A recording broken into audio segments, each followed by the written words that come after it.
কবিতা বলবো আমি? হ্যাঁ, আরে বল।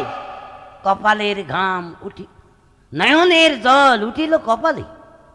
নয়নের জল উঠিল কপালে? হ্যাঁ। তোর নয়নের জল আবার কপালে ওঠে নাকি? হ্যাঁ, ওঠে না? না, হ্যাঁ, উঠবে না? কোনোদিন সম্ভব না। তো কবিতাটা আপনি শেষ পর্যন্ত না শুনে আন্দাজে বাহাত দেন কেন আরাম করে? তো কি করি, পরের লাইন তালি পরের বলো। লাইন না শুনে আপনি কি করে? আচ্ছা, লাইন তুই- বেশি তুই- বোঝেন আপনি। তুই বল বল। আমি কবিতা লিখেছি, আমি বলবো, আর আপনি ফস করে বলতে হয় না। আচ্ছা তুমি বলো। বলবো? হ্যাঁ। নয়নের জল উঠিল কপালে, পা দুটো বাঁধা ছিল কদমের ডালে। পা দুটো বাঁধা ছিল কদমের ডালে। হ্যাঁ। ঠিকই তো স্যার, ওই মাথা নিচ মুখো ও হ্যাঁ হ্যাঁ রে, আমার মনে হয় বুঝার ভুল। পা দুটো মানে ঠ্যাং দুটো বাঁধা ছিল কদমের ডালে। ও ও বুঝেছিস তালি? তালি তো হ্যাঁ হ্যাঁ হ্যাঁ ঠিক আছে। এই তো। লাইন বেশি বোঝার হ্যাঁ, চেষ্টা করলে কপাল হবে। দিয়ে পারবে। হ্যাঁ? আপনি আমার কবিতাটা পড়তে যাচ্ছেন না, ওকে দেখতে হবে কবি কি বলতে চেয়েছে। আরে কবি রে।